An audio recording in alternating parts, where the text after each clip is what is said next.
Can I have your reaction to Donald Trump's decision to endorse Ken Paxton over John Cornyn? I don't think it really matters what's going to happen in this Republican runoff because we already know who we're running against. We are running against the billionaire mega donors and their puppet politicians, and that is embodied by Paxton or John Cornyn because both of them are deeply corrupt. Both of them are far more interested in serving their billionaire mega donors than serving the people of Texas. And so our campaign is bringing people together across the state, across the political spectrum, to confront this broken, corrupt political system that both Paxton and Cornyn epitomize.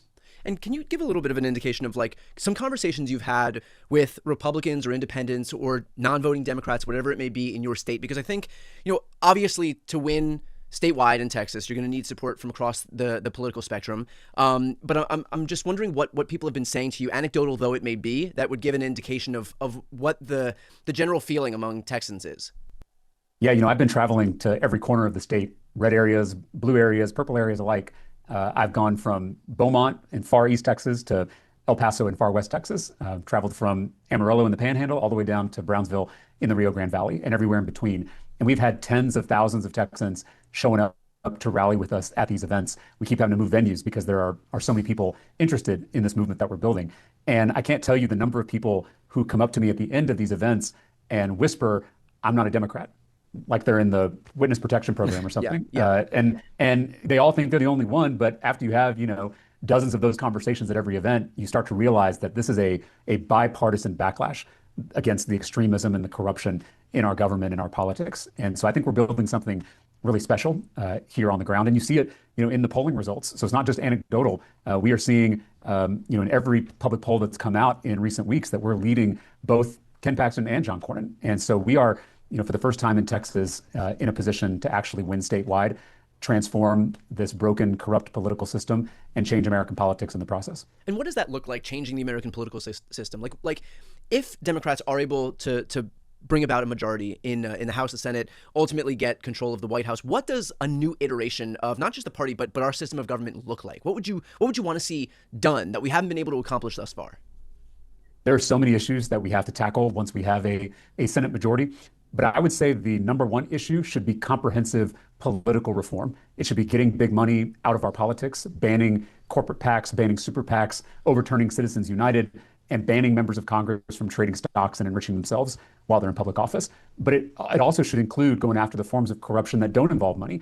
I think we need a national ban to end gerrymandering once and for all so that we can have free and fair elections in every community, red communities and blue communities alike. So I think those kinds of political reforms are necessary to fix the system itself, because until we do that, we're not going to make progress on education and on healthcare. We're not going to bring down the cost of housing, the cost of groceries, the cost of gas. We're not going to create good paying jobs for the people of Texas, the people of this country.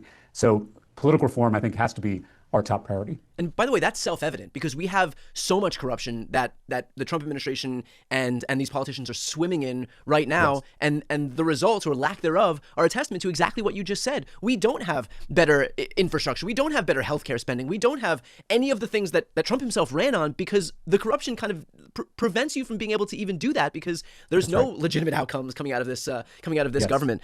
To that end, can you speak a little bit about, and I'm just going to kind of make an assumption here. Obviously, we'll have a better idea tonight. But can you speak about, while we're talking about corruption, a little bit of what Ken Paxton has been engaged in over the last few years?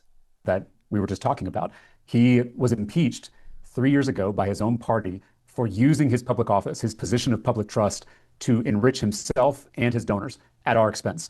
And that kind of corruption is the rot at the core of our broken political system. It's why we can't afford anything. It's why we can't get ahead no matter how hard we work, because billionaires buy politicians like Ken Paxton, and then those puppets rig the economy in favor of those billionaires at our expense. And so if we're going to start to unrig this economy so that it actually works for regular people again, where we could actually afford our gas, our groceries, our insurance, our housing, our childcare, if we're going to be able to do that, it has to start by transforming this broken, corrupt political system. It's getting that money out of our politics. That is the key to making progress on all these other issues that we care about. James, I've probably spoken to you more than a dozen times over the last few years now, and I'm always so interested in the issue of religion, especially as it relates to somebody on the left, because it feels like the right has kind of co-opted that space for at least my entire life. Can you speak a little bit about how your reaction to what we have seen thus far, not just with Trump and the right more broadly, their attacks on the Pope, for example, but even just living, how they choose to live their quote unquote Christianity, in the sense that these people ran on protecting healthcare and making sure that people were fed and that the little guy was taken care of, that there was housing and rent. And when they get into office, I mean, we have seen them spend time and money on a reflecting pool, on repaving the Rose Garden, on building a ballroom for the wealthiest, most well-connected Americans. Right now, they're constructing a UFC stage on the White House lawn, because apparently that's where their priority is. We've seen no money for food assistance or healthcare, but almost $2 billion to pay out insurrectionists from January 6th. And so just this kind of chasm between what these people say as self-proclaimed Christians, but how they're actually living it.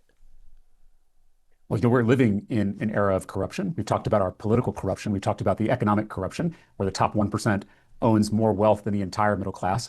On this campaign, we've talked about the social corruption, the fact that these algorithms are in the very fabric of our communities. But we're also seeing corruption in our religious institutions. We've seen scandals here in the state of Texas of faith leaders preying on kids, on vulnerable people.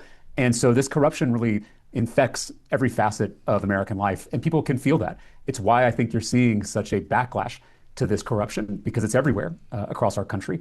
And I hear from Christians all the time who come up to me and thank me for speaking about my faith. Brian, you know that my granddad was a Baptist preacher in South Texas. You know that I'm a Presbyterian seminarian, and my faith is guided by those two commandments that Jesus gave us, to love God and love neighbor. And there should be no limits on that second commandment. We're called to love all of our neighbors, regardless of their zip code, regardless of their skin color, regardless of their religion. We're called to love everybody in our community. And I think that kind of love it's missing from our politics, it's missing from our economy, it's missing from our social life together, and it's also missing from organized religion. And so I think what you're going to see in this election and in the coming years is people coming together to try to take on this corruption